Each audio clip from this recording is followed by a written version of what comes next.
미래의 우리 영공을 책임지게 될 한국형 전투기 실물 모형이 지난 10월 경기 성남시 서울공항에서 열린 서울국제항공우주 및 방위산업 전시회에서 처음 모습을 드러냈습니다. 5일 한국항공우주산업에 따르면 이 전투기의 길이는 16.9m 높이, 4.7m 폭 11.2m로 미국산 F-35 전투기보다 크기가 좀 더 크고 모양은 비슷한 형태입니다.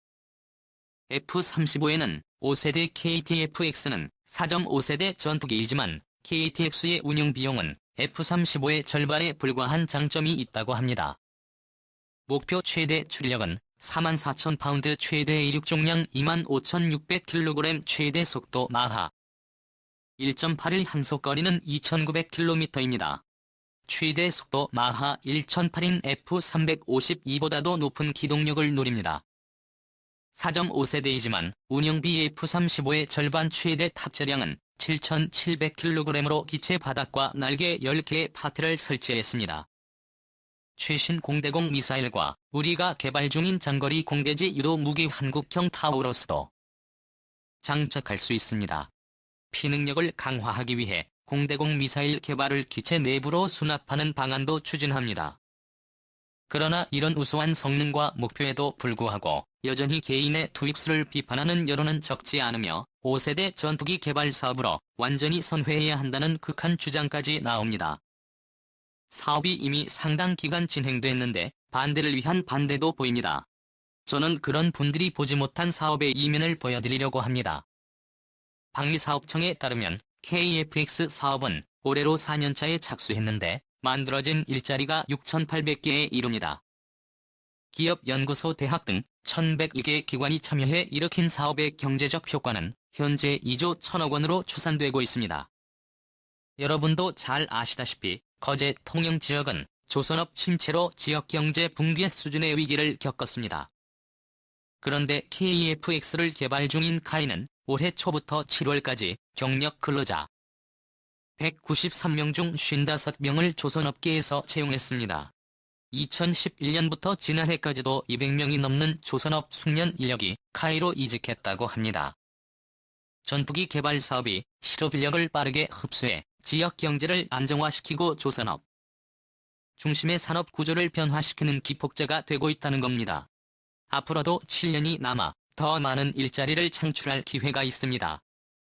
경제성적인 분야 빼고 모두 국산화. KTF-X의 국산화율은 65%입니다. 이것을 들어 왜 국산화율이 100%가 아닌가? 그렇다면 차라리 수입하는 게 낫지 않으냐고 비난하는 분들이 있습니다. 그러나 전문가들은 하나만 알고 둘은 모르는 지적이라고 말합니다.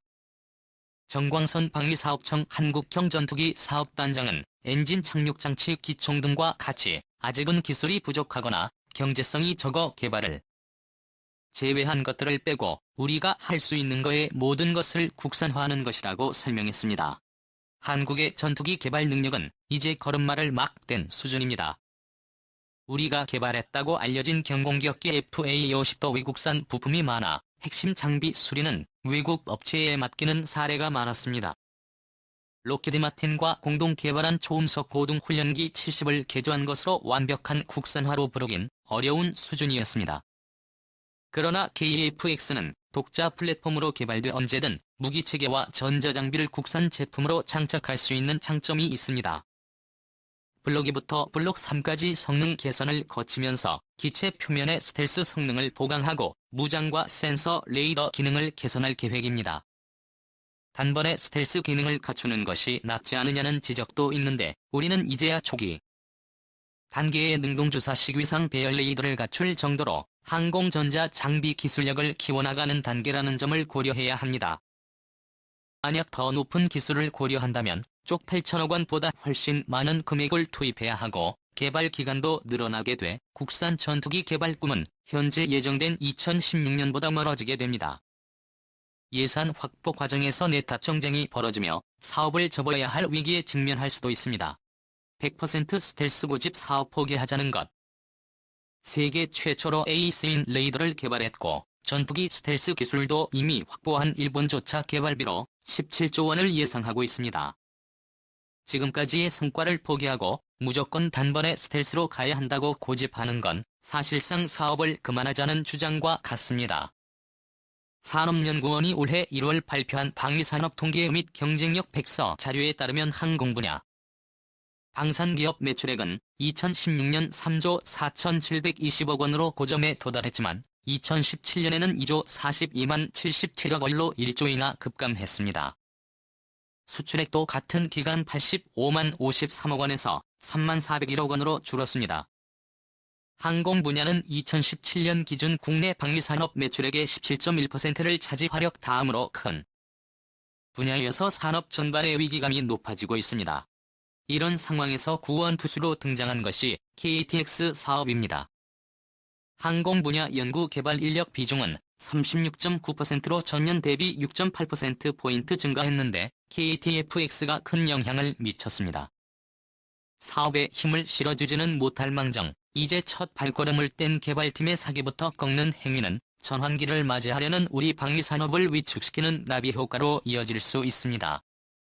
박재천 영남대 교수가 작성한 보고서에 따르면 KTFX의 기술 파급 효과는 국산화율 65%를 기준으로 1조 100만 200억 원에 이를 것으로 추산됐습니다. 다른 항공기 설계와 장비 개발, 조종사 훈련 등 거의 모든 항공산업 분야에 영향을 미치는 것으로 분석됐습니다. 동남아시아 시장 공략 발판으로 육성해야. 이는 전투기는 물론 항공장비의 해외 수출로 연결될 수 있는 중요한 기회이기도 합니다. 비록 티오신 미국 수출과 수리온 헬기 필리핀 수출에서는 좌절했지만 기술 수준을 계속 고도화하면 기회는 다시 올 겁니다. 특히 KFX는 F350의 절반 우리 주력 기종인 F15K 수준의 저렴한 운영비가 장점이어서 제대로 개발한다면 동남아 시장 공략의 발판이 될 수 있습니다. 지난 4월 대우조선해양은 인도네시아의 장보고급 잠수함 3척을 1조 1,600원에 판매하는 계약을 체결했습니다. 장보고함은 20년 전 독일에서 전수받은 기술을 기반으로 만든 잠수함입니다. 우리 방위산업의 미래가 여기에 있습니다. 단기간에 머릿속으로만 뚝딱 만들어지는 기술은 없습니다. 6세대 전투기 공중전 우리사처럼 5세대 KTFX로 승산 있을까?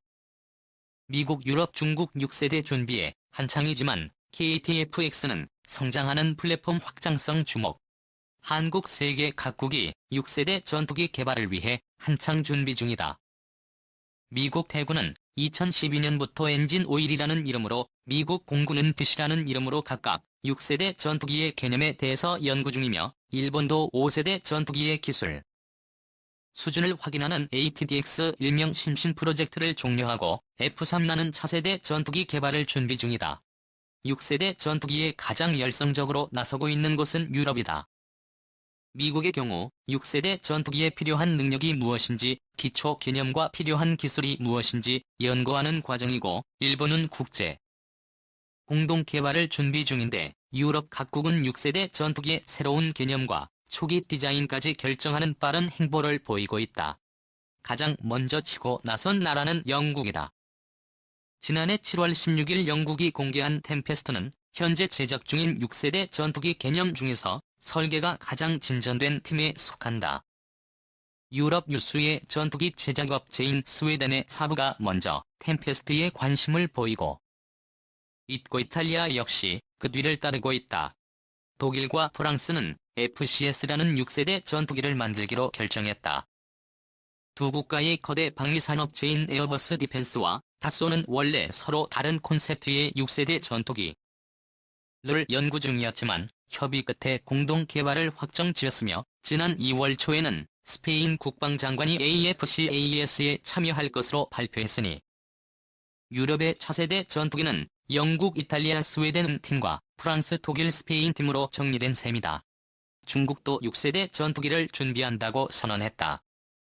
중국의 거대 항공기 제작사 중 하나인 청두 항공기 산업그룹 고위 관계자가 2030년쯤 6세대 전투기가 등장할 것이라고 선언했고, 이와 별개로 현재 막 실전 배치되고 있는 5세대 스텔스 전투기인 제2의 개량형을 준비하고 있는 것으로 알려졌다. 이런 세계의 흐름과 비교해 우리는 다소 갈 길이 먼 편이다. 대한민국 최초의 국산 전투기인 KTX보다면은 지난 14일 부품 가공에 본격적으로 착수했다. 시제기는 2021년에 등장하지만 본격적인 실전 배치는 2016년이 되어야 하는데 이 전투기는 4세대 전투기와 5세대 전투기의 중간 수준인 점 5세대 전투기로 평가받는다.